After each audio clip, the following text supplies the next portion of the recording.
am so sick and tired of the word democracy being used to justify any measure of authoritarianism, any measure of police state, censorship. Yesterday at the Council of Europe, politicians called for online censorship and attacked Elon Musk and Mark Zuckerberg's free speech policies on their platforms in the name of protecting democracy. But we must nurture our democracy every day and defend our institutions against the corrosive power of hate speech, of disinformation. And I say hate speech cannot be defended on grounds of freedom of speech because it is an attack on our democracy. Board of the Alliance for Securing Democracy has a former acting head of the CIA, a former deputy head of the NSA, a former chief of the DHS on it. We want the values we cherish in the offline world also to be respected online. I don't watch the Munich Security Conference. It's not on my list of annual things to do, but this year I saw clips being shared because you had the German president and the German defense minister talking about how social media platforms like X and TikTok cannot be allowed to destroy our democratic societies. We Europeans demand that tech companies, just like everyone else, that these companies comply with European law, whether their name be TikTok, X, or something else. We cannot and will not allow platforms to destroy our democratic societies or cause serious harm to our children. And that's because you had J.D. Vance there, Vice President Vance, and he got up on stage and said that democracy is being used to justify censorship. The threat that I worry the most about vis-a-vis Europe is not Russia, it's not China, it's not any other external actor. And what I worry about is the threat from within, the retreat of Europe from some of its most fundamental values, values shared with the United States of America.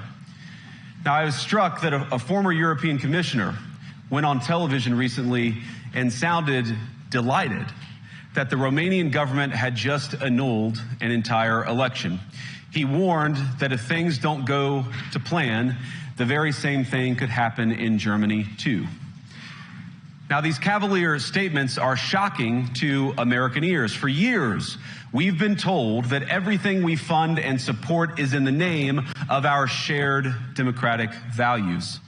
Everything from our Ukraine policy to digital censorship is billed as a defense of democracy.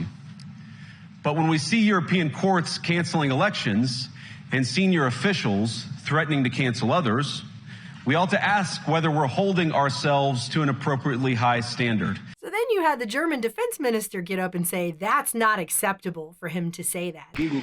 We fight for your right to be against us. That is the motto, one of the mottos of the Bundeswehr, and it stands for our democracy.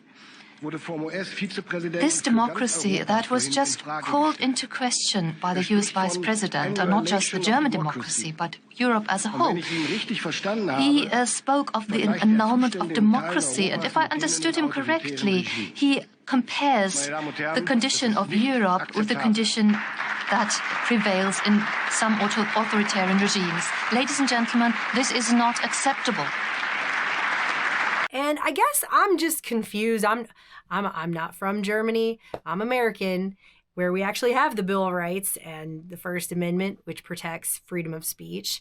But I'm confused as to what is considered democracy in Germany when you literally have armed police raids showing up at people's homes to confiscate their computer because they may have shared a hateful meme on the internet.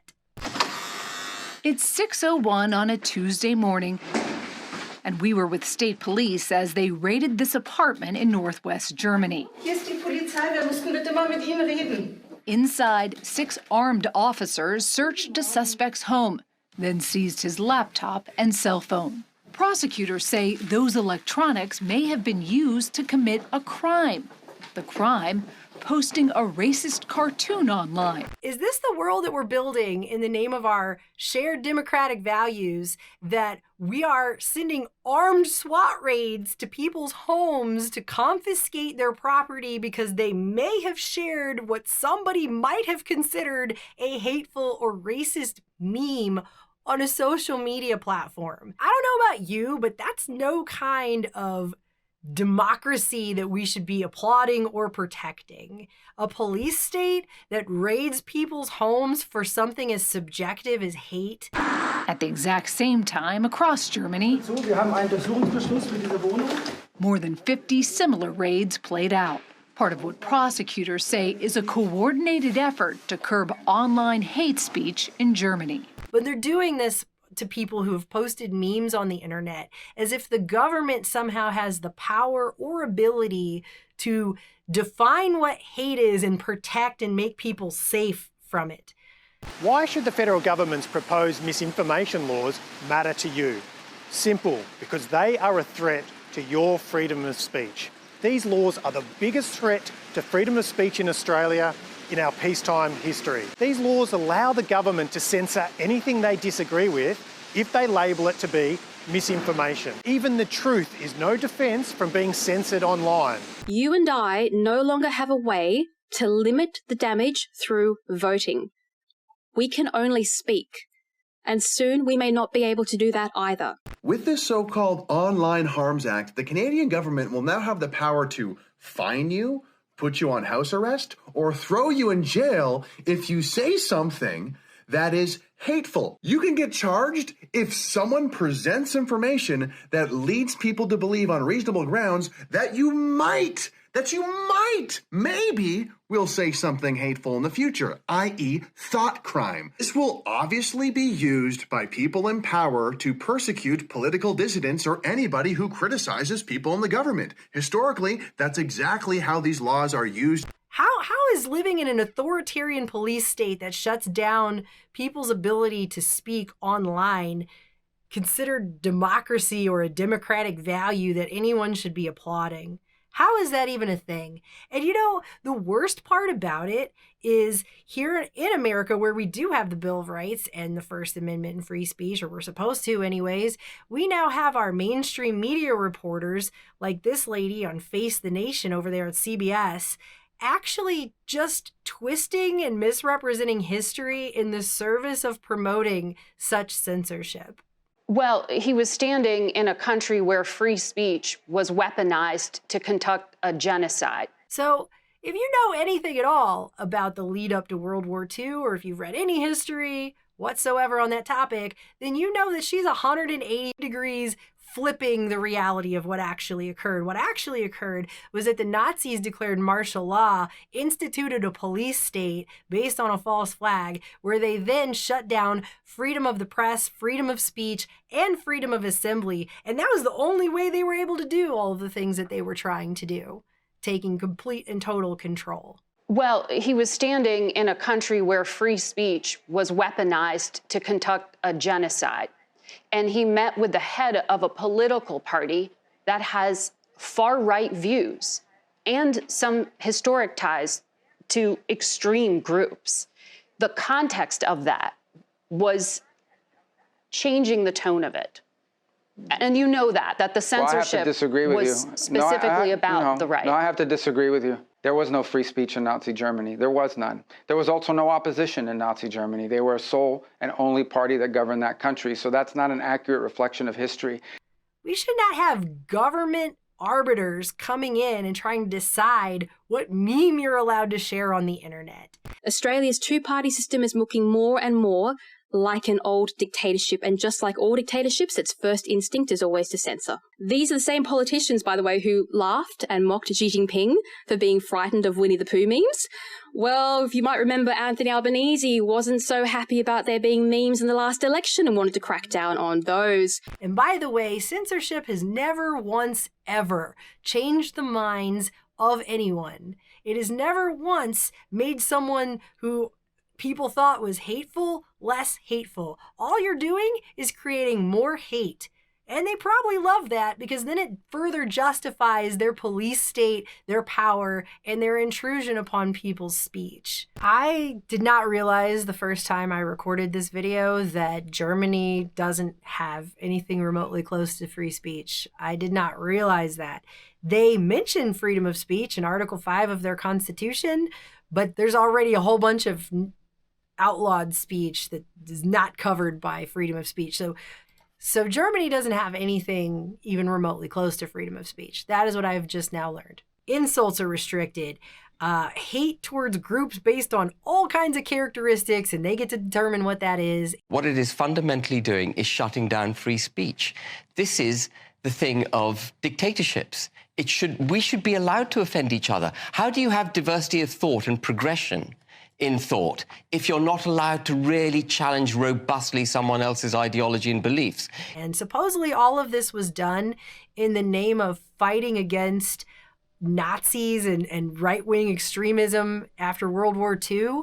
But in order to do that, they've now had to basically adopt the same types of censorship that the bad system they're trying to fight against adopted at the time in order to fight against that system. You've got to be able to go head to head, and you will be offended, and I'll be offended, and we may throw our toys out of the pram, but that shouldn't result in an arrest. So your system must not be very good if in trying to protect your system from a bad system, you have to become essentially exactly like that bad system to protect your system. Your system is just as bad if that's the case.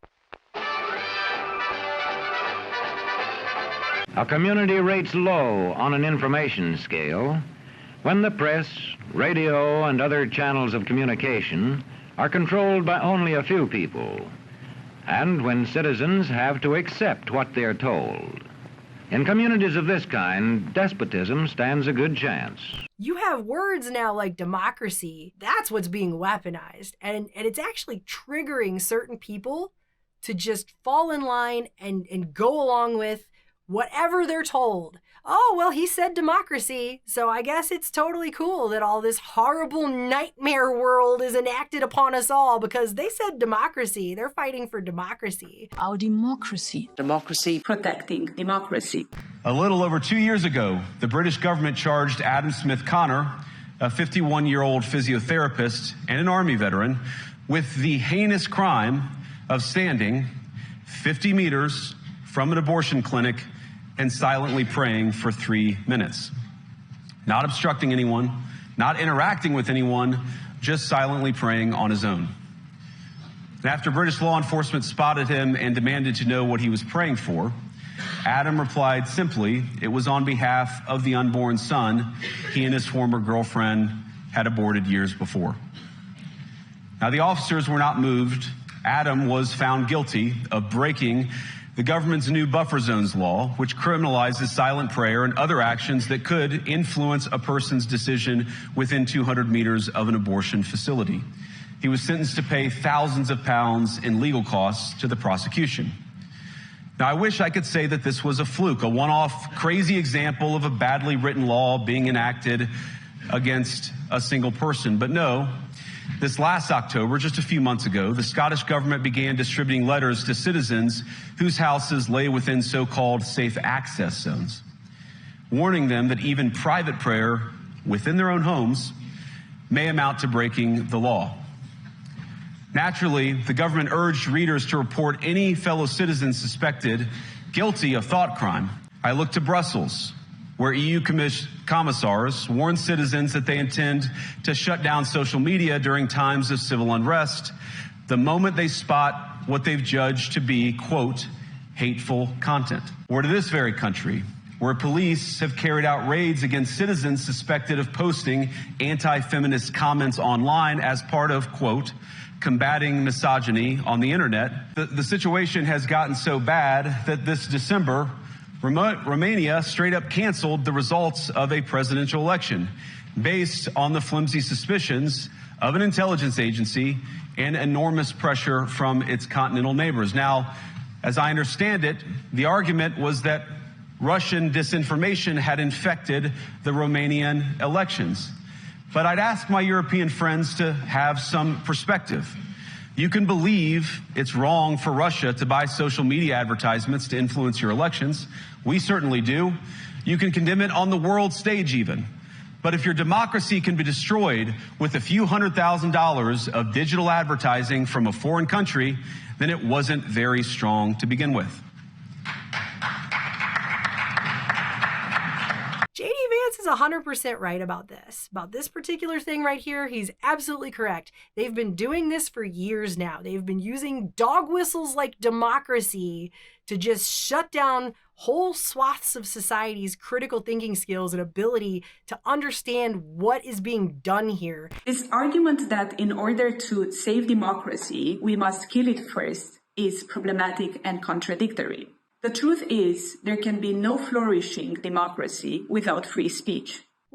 What democratic society is this really? This is like an Orwellian nightmare, okay? It's an Orwellian nightmare. We should not be protecting or promoting this. We should not be wanting it to be further instituted now, and definitely not for the future for our children. You want your children to live in an Orwellian nightmare? You want them to live actually in 1984, where you have speech police showing up at your house in the middle of the night in armed raids to steal your property from you because you said something that someone somewhere might deem hateful.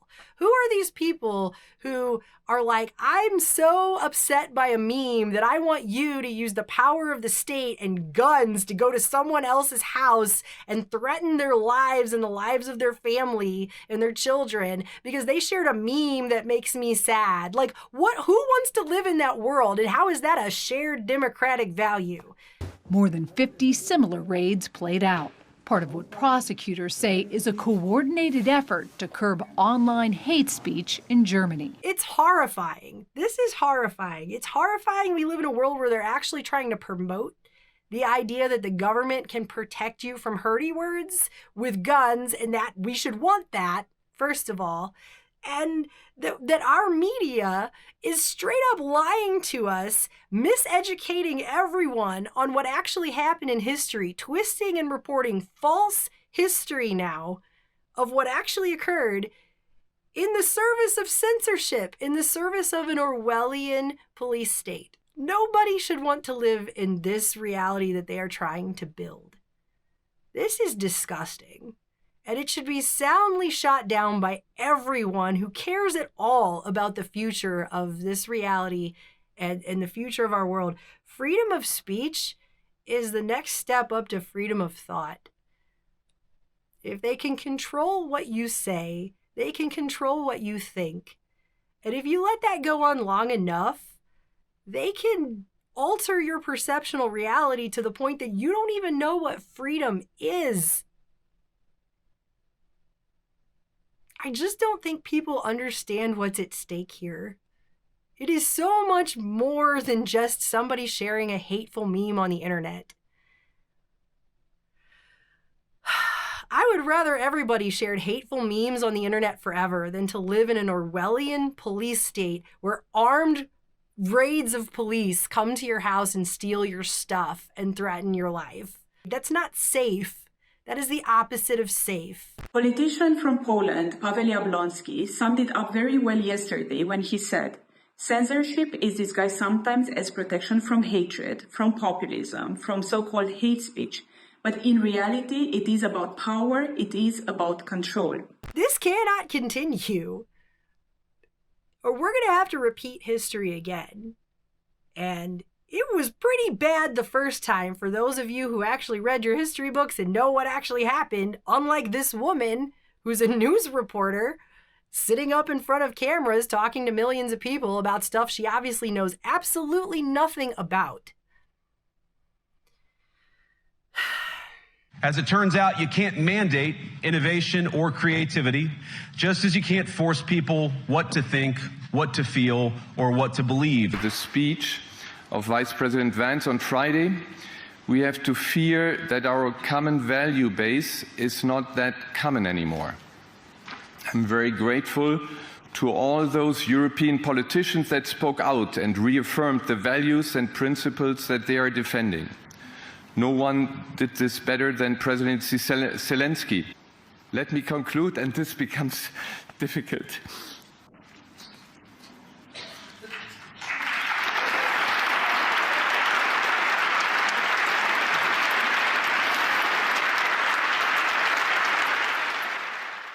The bottom line here is how can democracy even exist as a concept in a system where speech is restricted? Taken out to its logical conclusion, democracy is destroyed under such a regime. So that's it.